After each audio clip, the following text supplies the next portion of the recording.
Advice on ministering or looking for missionary opportunities with social anxiety. How to get back into the church when you've strayed away from it. Tips on getting over an ex.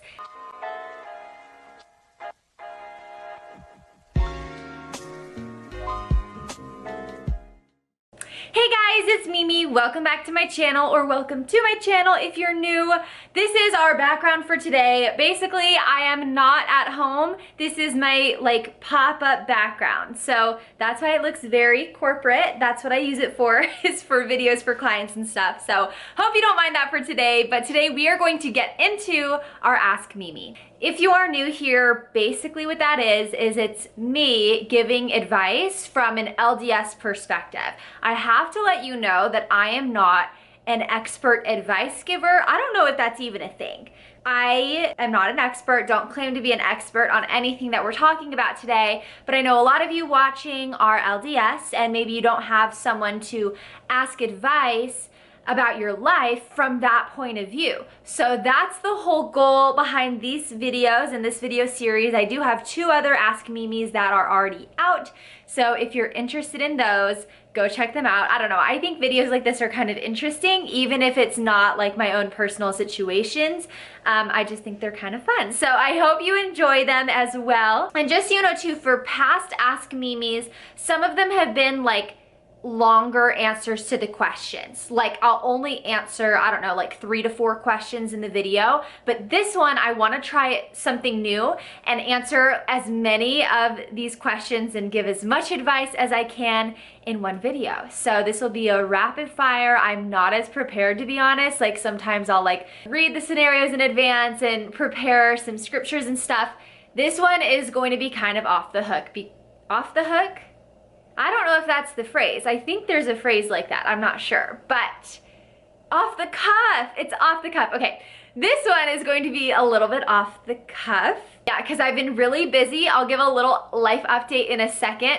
But I don't have a ton of time to film this or had a ton of time to prepare this. So I hope you enjoy. And as always, your contributions make these even better. So if you have any advice that you would want to offer to any of these people, be sure to leave it in the comments. And those are super helpful and very greatly appreciated. By the way, if you are new to my channel, again, my name is Mimi and I make videos all about LDS news, doctrine, and culture. So if you're interested in any of those topics, don't forget to subscribe down below. And then one last thing before we really get into it, I wanted to provide a little bit of a life update because it has been so long since I've uploaded a video. So if you literally don't care, I will have a timestamp that you can skip to get straight into the video. And I don't mind at all. I have no way of knowing if you do that. So it's all good. But for those of you who do care, basically life has been so crazy. I haven't actually filmed a video like this, I think since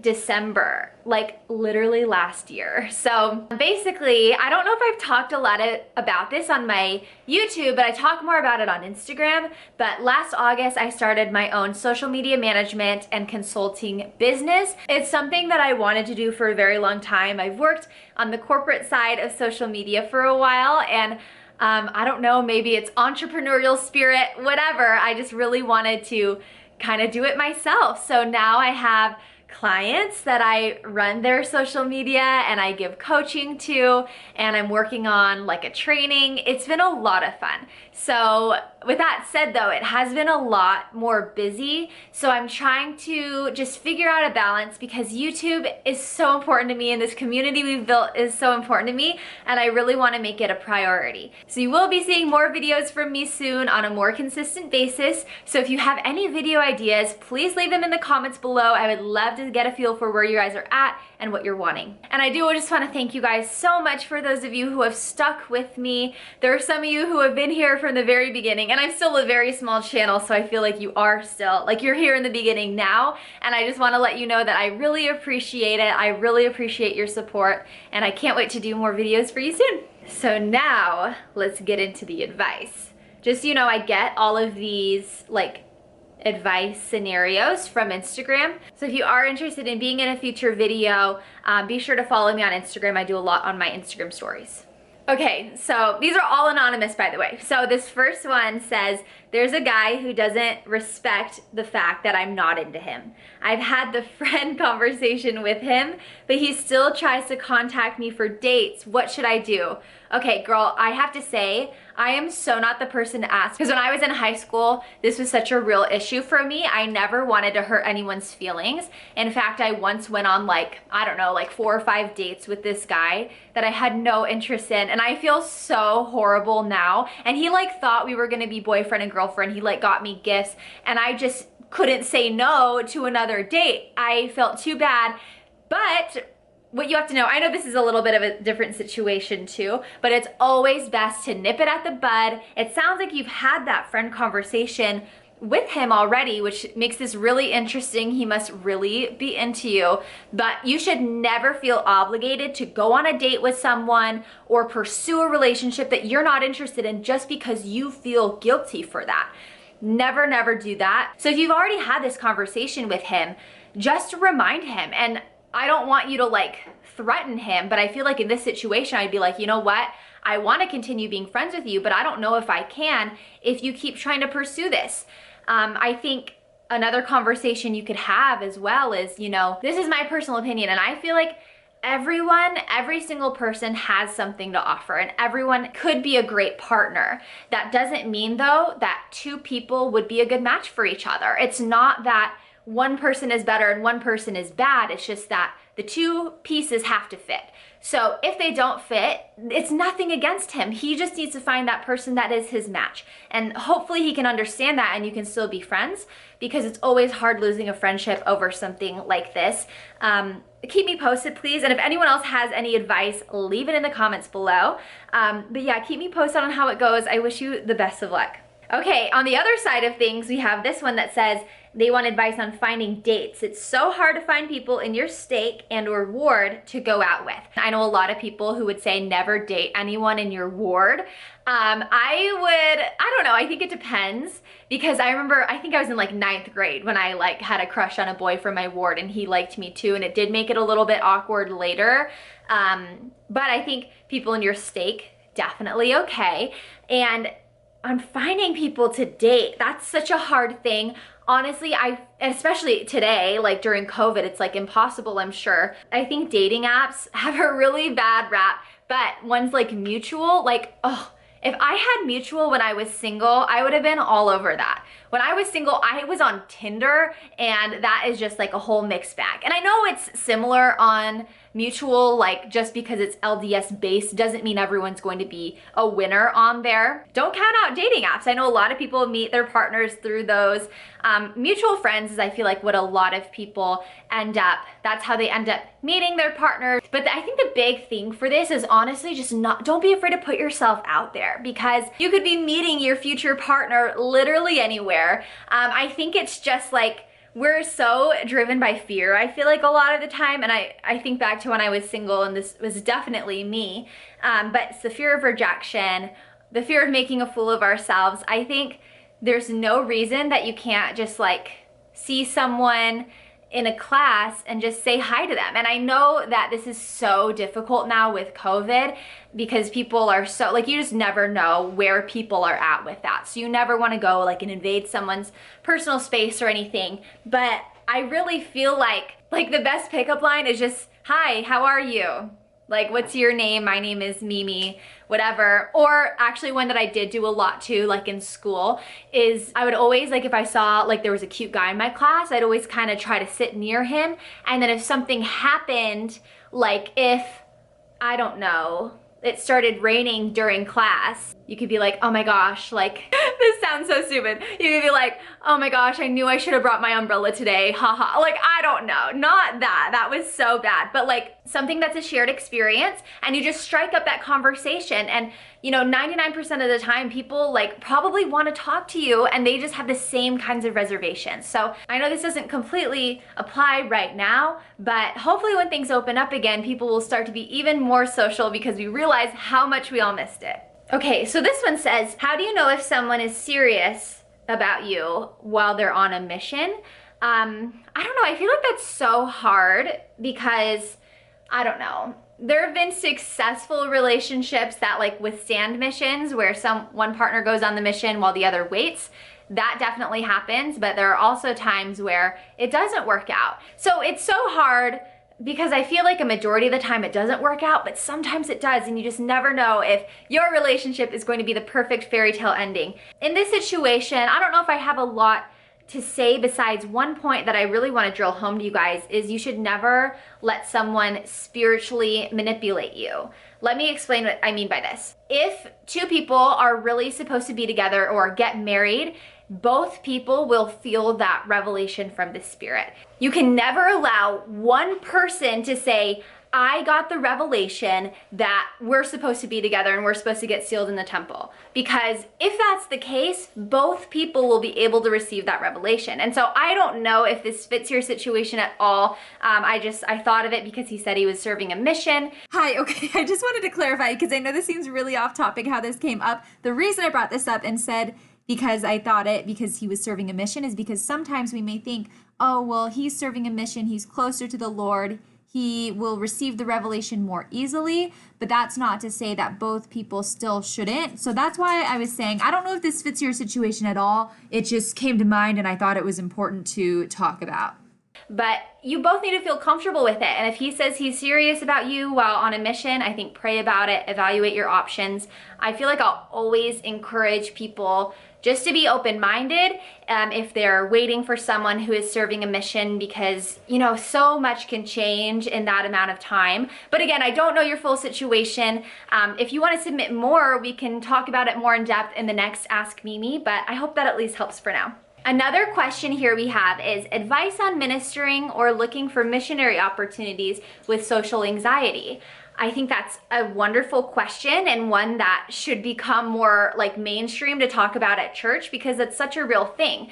I personally don't deal with social anxiety like that, so I can't speak from personal experience here, but just move forward with what you're comfortable with. And I know that's kind of like a cop-out answer, but that's the great thing about this ministering program is there's not textbooks right or wrong way to do this program. It's really what you feel comfortable with and how you can best serve the people that you are assigned to minister to, or same thing with sharing the gospel. As far as ministering goes, I'm trying to think of like some ideas or examples that I can share. But honestly, I have an amazing woman who ministers to me right now, and honestly, she just texts me to check in, and it's great because since I'm so busy, sometimes I don't just like stop and reach out to friends and update them. It's like when I talk to friends, it's like 6 months go by and like so much has changed. So it's nice just to have someone who is actually pretty like caught up on my life, and you know, there's not a lot that, you know, I've had to ask her to do, but it's really nice just to have her check in on me. So I know even sometimes the first reach out can be hard, but just sending a quick text, I promise you'll be glad that you did it, and I'm sure they will too. As far as sharing the gospel goes, obviously, I'm a huge advocate for sharing the gospel through social media, whether that's just through one post that you share your testimony on your Instagram page, or I'm seeing more and more of these like LDS memes or LDS quote pages pop up on Instagram. Those are wonderful ways to share the gospel. I'm always really grateful too, like when I post on TikTok, like an LDS video, I'll always have haters come. And it's so hard too because sometimes people do have real questions and I just am not able to get to all of the questions, or they get lost. So I'm so grateful for the people who on my TikTok videos will go in and respond to people who are leaving hate comments or just have questions and being able to answer those questions. So it could be as small as that, and I would consider that still doing the work to gather Israel, because it's putting our church forward, shedding a good light on it, and you will feel great even if it's just a small opportunity like that. Okay, next question says, how to get back into the church when you've strayed away from it? And I think that's a wonderful question. And honestly, like I haven't been in that situation, but that would probably be so scary. Just being away from it for a while and, you know, people having questions or assumptions. I think my biggest piece of advice there is to know why you're going back. Is it for Sister Jones who, you know, always wondered if you would go astray? No, it's for yourself, and it's to improve your relationship with the Savior and with your heavenly parents. People are just gonna think whatever they want to think. But you know what? What they think has literally nothing to do with you. It has everything to do with them. And I know that this is so much easier said than done, to just remember and stay in your own lane when people may come up to you with questions or be like, oh my gosh, where have you been? And it's just awkward. But I know from personal experience, actually, when I was in Young Women, there was a point where I just like, I did not really get along with the girls in Young Women. I felt like I didn't fit in. And I just didn't want to be there. Like, going to Young Women, I did not want to be there. And I talked to my mom about it, and she said, I want you to remember though, why do you go to Young Women? Is it for those girls? Like, is it for the teachers? No, it's for you to improve your relationship with the Savior and with your heavenly parents, because you know what? They want you to be there. They want you to be able to receive the messages that have been prepared for you through those programs. And I know it can be so difficult, but it's all about taking that first step, and I promise it will get easier from there. Also, one note, this depends on when you're watching this video. If it's within the next few months while we're still living in this crazy time, my church is still online, but it's also in person. It's both right now. And I don't know how long they'll keep doing that, but I feel like that would be a really easy transition back into church. Is you can see if your local ward, you can reach out to the bishop or someone in the bishopric or the Relief Society president, whoever. Their numbers are on LDS.org, and you can find your ward and you can reach out to one of those people, just text them and say, hey, is church being broadcasted? Like, is sacrament meeting being broadcasted online? You can get the link, you can start watching online, and then once you feel comfortable or once church moves back in person, you can just show up. And you know what? I bet a ton of people will be like showing up new. People will have moved into the ward or coming back to church. So I feel like then at that point, you wouldn't be like the new kid showing up on the first day of school, if you get what I'm saying. So now could actually be a really good time. And I hope it works out for you, and feel free to message me if you have anything else you want to talk about there. Okay, this last one that I'll be answering says just tips on getting over an ex.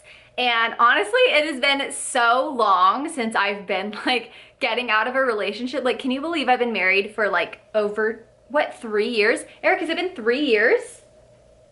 Yeah. Oh my gosh, I almost forgot. That means we've been like dating for almost 5 years. I don't know.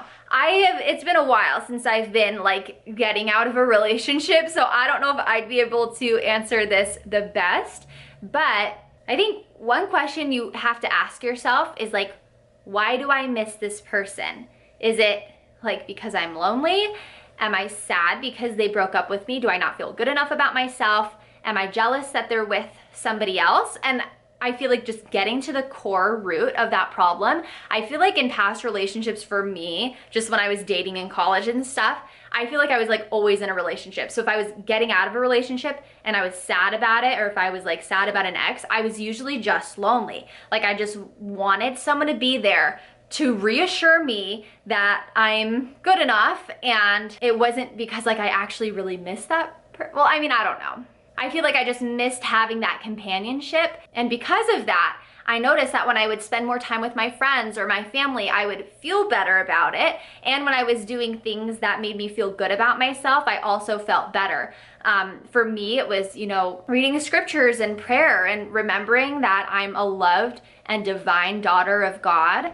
And who cares if this stupid boy broke my heart? Like, I am literally going to be a queen someday, okay? Like, I will be fine. So I think it's like getting to the core reason of what you're so sad about, and then tackling that with like your divine potential that we know about from the church. I know if you're feeling sad, the last thing you might want to do is like read the Book of Mormon, because I don't know, sometimes when I read the scriptures, I get really distracted, and like if I'm really sad, sometimes I'll like just want to watch a show or a movie and be distracted and like be immersed in something else. But I promise that that is the most powerful tool that you have. Jesus Christ has felt every single thing that you have felt and you will feel. I promise you're not going through this alone. I know breakups can be so hard, especially if that's the person that you spend a majority of the time with and you kind of, you know, cut out your family and friends and it's just that person.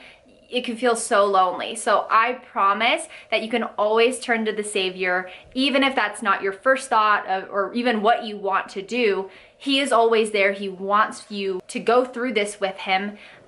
So that would be my advice there. And if you have any other advice for going through a hard breakup, please leave it in the comments below. So that's all I have time for today. My husband just came home with Cafe Rio, so I'm definitely not going to like let that get cold. I have a sweet pork burrito right behind this screen waiting for me. Oh my gosh, I never even said why I had this screen.